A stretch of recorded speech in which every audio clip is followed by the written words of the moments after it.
Bismillahirrahmanirrahim. Assalamualaikum warahmatullahi wabarakatuh. Alhamdulillah, ya, puji syukur kita panjatkan kepada Ilahi Rabbi.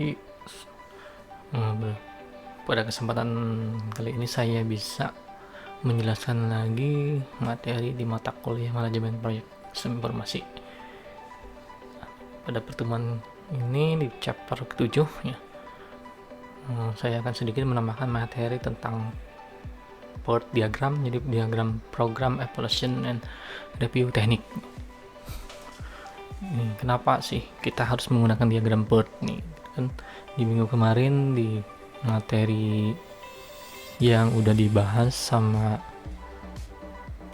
video dari Pak Fajar Kurniawan itu lebih lengkap, tapi menggunakan versi manual ya. Manual itu menjelaskannya memang di board seperti itu ya.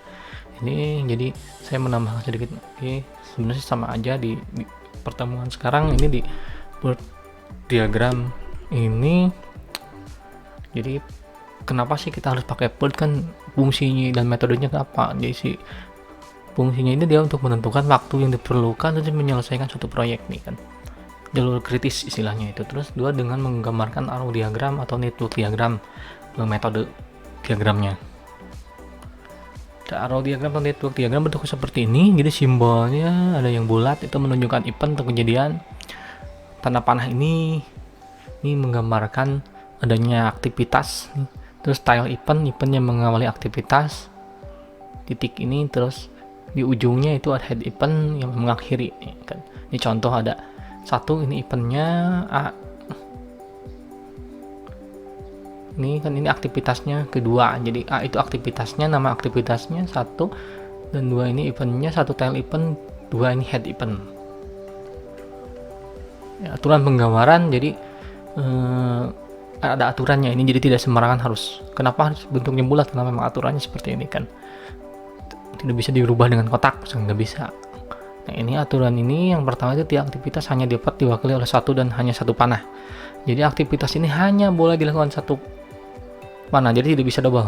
A sama dengan B, nggak bisa. Jadi A B B itu. Untuk satu tail event dan satu head event tidak boleh dihubungkan lebih dari satu aktivitas kan. Ya itu contoh C dummy. 3. Meyakinkan bahwa urutan aktivitas telah tergambar dengan benar pada network diagram dengan melakukan pengecekan sebagai berikut. Aktivitas mana yang harus selesai terlebih dahulu, aktivitas apa yang mengikutinya, dan aktivitas apa yang harus dilakukan serentak. Seperti itu. Ini contoh kasus, suatu proyek diawali dengan aktivitas ABC secara serempak ini. ABC, makanya ini kan aktivitasnya sama. A mendahului aktivitas D, B mendahului aktivitas E, F, G, C mendahului aktivitas G, D dan E mendahului aktivitas H dan J, F mendahului aktivitas I, G mendahului aktivitas J, aktivitas H, I, dan J adalah aktivitas proyek akhir. Ini makanya kan ini yang pertama tadi tile tile eventnya itu angka 1 ini A biasanya seragam bareng ini dari 1, terus kedua kan 3 4 2 3 4 ini aktivitas D, ini B, C kan. C menurut aktivitas G, makanya ini ke bawah G. A menurut aktivitas D, ini B menurut aktivitas E, F, G, E, F, dan G bawah kan. Terus D, E aktivitasnya D dan E mendahului aktivitas H, J, ini F mendahului aktivitas I, ini G mendahului aktivitas J, ini H, I, J terakhir. Jadi ini adalah tile kan, tadi tile head event, jadi yang paling akhir. Ini contoh jalur kritisnya. Waktu yang paling adalah waktu yang paling lama dari penyelesaian suatu proyek. Jalur yang menunjukkan aktivitas kritis dari awal sampai akhir aktivitas pada diagram arrow. Kegiatan-kegiatan kritis dalam sebuah proyek. Mengapa jalur kritis ini penting?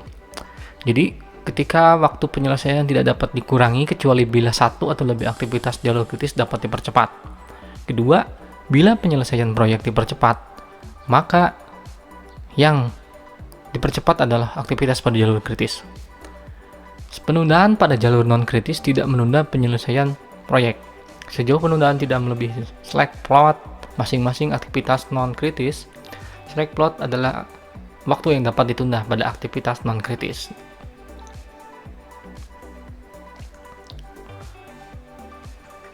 Contoh, diketahui estimasi waktu penyelesaian masing-masing aktivitas sebagai berikut. Aktivitas A estimasinya 10 hari, B 8, C 12, D 22, E 27, F 7, G 15, H 8, I 20, J 15. A 10, makanya kan ini berarti A 10, B 8, C 12, D 22, E ini 27, F 7, G 5, 15, H 8, I 20, J 15. Ini dari mana? Ini kan dari sebelumnya rumus yang ini. Gitu. Jalur penyelesaian gimana? A, D, H 10 tambah 22 ditambah 8, A, D, J, A, D, J 10, 22, 15, B, E, H, B, E, H. Jalur garis ini B, E, J sini. Maaf, ini sini 50 jumlahnya. 8 tambah 27 ditambah 15, B, F, dan I. Nah, ini contoh. Terus algoritma jalur kritis itu ada, ini kan gambarnya seperti ini eventnya, nomor eventnya. ES itu early start, LF itu late finish time-nya. Jadi yang satu ini penjelasannya buat nyetuk diagram atau arrow diagram. Tentukan estimasi waktu masing-masing activity. Tentukan nilai early start dengan metode forward pass sampai akhir proyek, dimulai dari event 1 sampai event akhir. Bila ada dua aktivitas yang menuju pada satu event, maka pilih waktu yang terlama. Tentukan nilai late finish dengan menggunakan metode backward pass sampai awal proyek, mulai dari event akhir dengan event 1. Bila ada dua aktiviti yang berasal dari satu event, maka pilih waktu tercepat. Nilai ES dan LF sama ke aktivitas sama, maka aktivitas yang menghubungkan event tersebut adalah aktivitas kritis dan jalurnya adalah jalur kritis. Ini forward pass, ambil yang terbesar. Contoh forward pass, backward pass, ambil yang terkecil. Ini jalur kritis kan A1 tadi 0, mulai 10, 10, 13. Ini terbesar, terkecil. Ini kan B, E, jalur kritis tadi B, E, J. Ini D 8, E 7, 15 ini. Ini kan jadi IS early start. Ini 35 dari mana? Ini kan BFI. Jadi hasil perhitungan yang jalur penyelesaian ini dimasukkan ke rumus ini. Nanti dia menggambarkan bahwa ini early startnya. 50 dari mana? Ini kan jumlah jalur kritis misalnya 50, berarti selama 50 hari itu bisa selesai. Kemarin di video yang Fajar lebih lengkap cara penyelesaiannya, berhasil rumusnya, tinggal patokannya dari sini. Ada estimasinya dihitung dulu, nanti dari sana baru dimasukkan ke dalam rumus ini. ESLF nya berapa, tiap jalurnya harus ada ini, nanti dimasukkan ke eventnya supaya memang kelihatan. Nah, ini cara menghitung slack atau plotnya. Ini diperlukan adanya waktu animasi, waktu mulai tercepat, early start time ES, waktu mulai terlama late start time LS, waktu selesai tercepat EF, early finish time, waktu selesai terlama late finish time. Nih, early start LS sama dengan LF kurangi waktu estimasi, EF sama dengan estimasi early start ditambah waktu estimasi. Ini slack ini sama dengan LS kurangi ES, atau slack ini sama dengan late finish dikurangi early finish time. Ini rumusnya. Nih tadi kan udah ketemu nih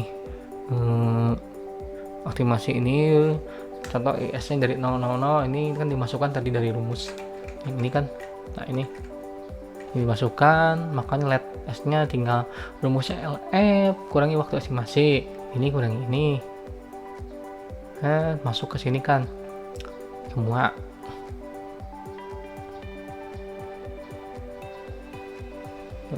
Masuk ini ES ditambah waktu estimasi nih, slack tadi slack itu apa ini kan LS kurangi ES dulu 80.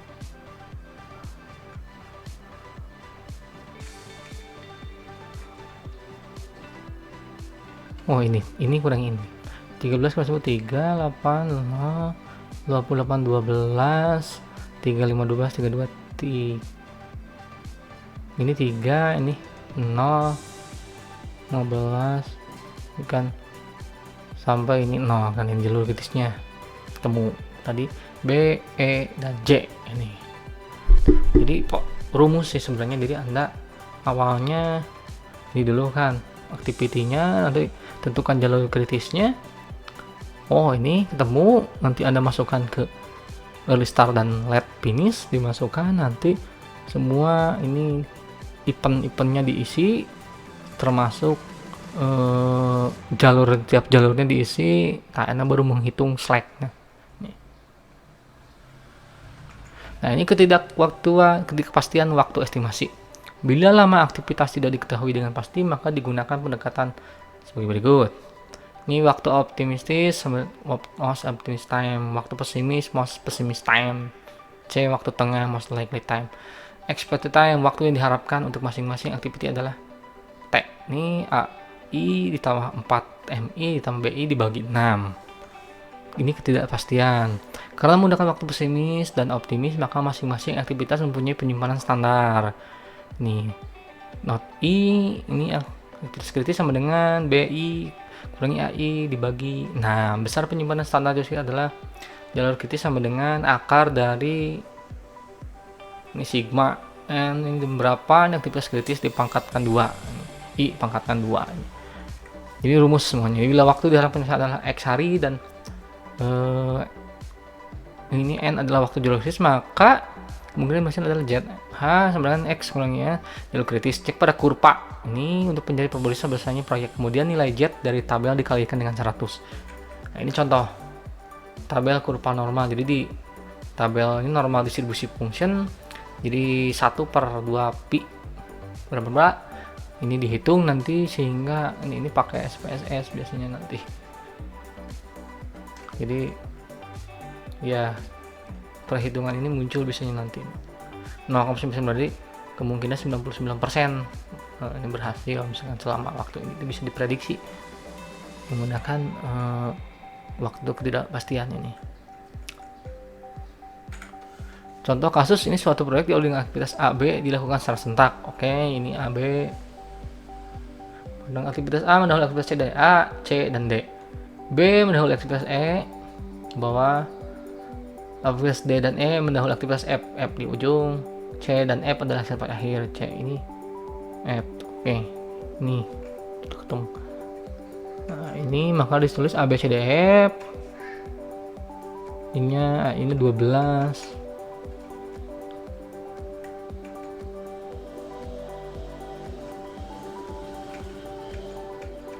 Tadi kan rumus A itu apa nih?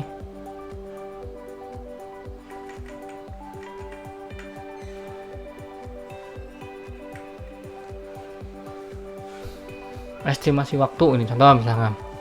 Tadi kan 0 ini dari rumus yang ditemukan diketahui ini 12 58 1 15 ini 1 12 5 8 B 1 18 13 dan seterusnya M1 15 6 9 3 3 3. Ini dari rumus yang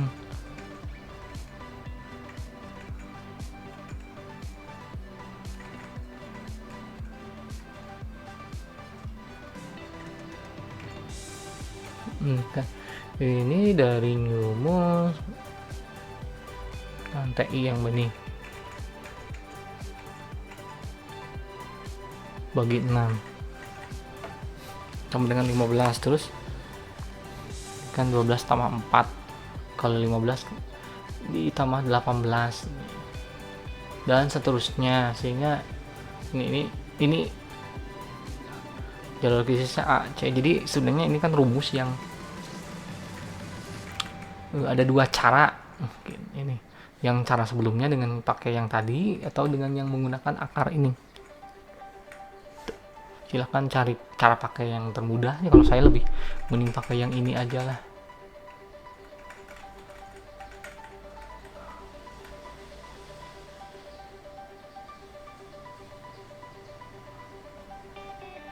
Nah ini kan jadi ini early start 0, 0, 15. Ini 15 dari mana? 15 itu start awalnya ke 15 kan. Harusnya ini soal memang ada lagi bahwa ini 15 kan. Kayak yang di sini ini 10 kan. Ini kan 10, ininya 10. Ini 15, ini 15.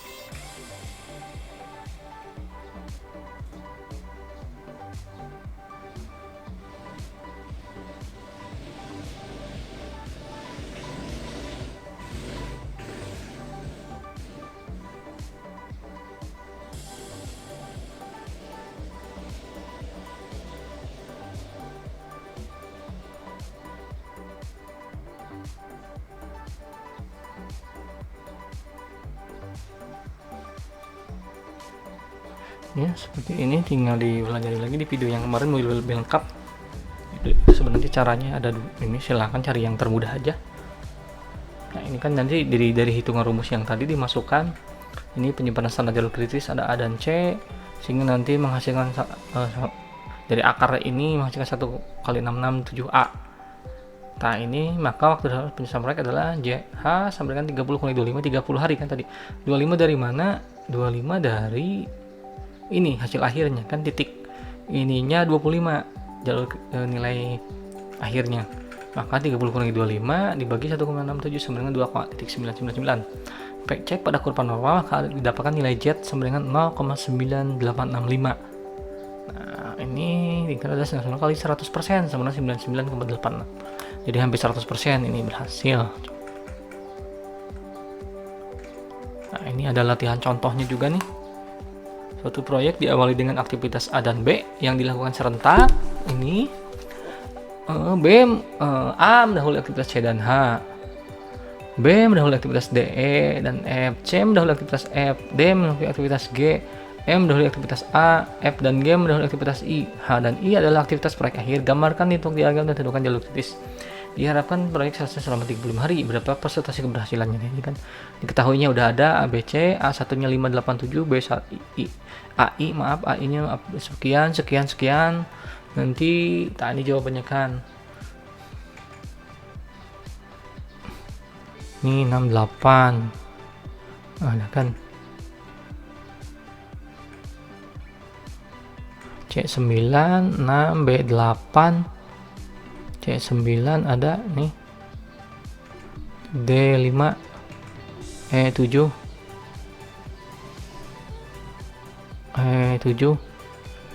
F9,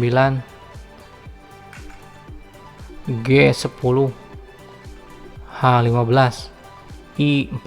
Ini kan early start, dimana tinggal ngecek tadi dan rumus yang ini kalau menghitung early start. Nah ini kan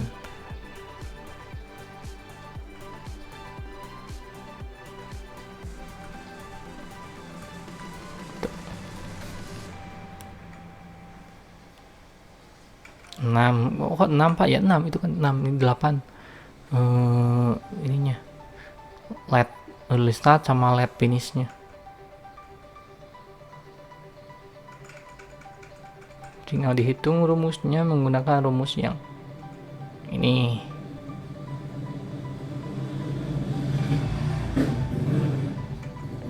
Ya diikuti saja, nanti bisa paham lah. Ini kan fungsinya untuk menghitung, jadi Anda bisa memperkirakan kapan selesainya sebuah proyek itu dari hitungan ini gitu. Nah, ini rumusnya ya. Sekian, jadi silahkan dipelajari aja. Kalau saya terlalu cepat dari video yang kemarin Pak Fajar udah lengkap juga, itu sama, bahkan itu lebih detail kan. Saya hanya mau menambahkan, jadi nanti kenapa harus dipelajari materi ini, karena nanti di UTS ada. Jadi UTS itu ada hitungan ininya, tapi kalau ini berkelompok, jadi saya pengen Anda dari yang kuis kelompok itu Anda bikin activity-nya ini, misalkan activity pertama membuat apa, berapa hari selesai dan sebagainya, nanti dibikin sebuah jalur kritisnya per diagramnya, jalur kritisnya seperti apa, terus sampai ditemukan sampai selesai kapan selesainya, itu bisa dihitung persentase keberhasilan proyeknya berapa ini. Jadi nilainya jadi soal kuis itu Anda angkat lagi sehingga bikin berdiagramnya seperti apa. Jadi ada 2 soal nanti, bukan 2 soal, ada 2 jenis soal. Yang pertama ada pilihan ganda, yang kedua ada esai per kelompok, ini yang kedua perorangan. Silakan. Jadi mohon dipelajari lagi video ini,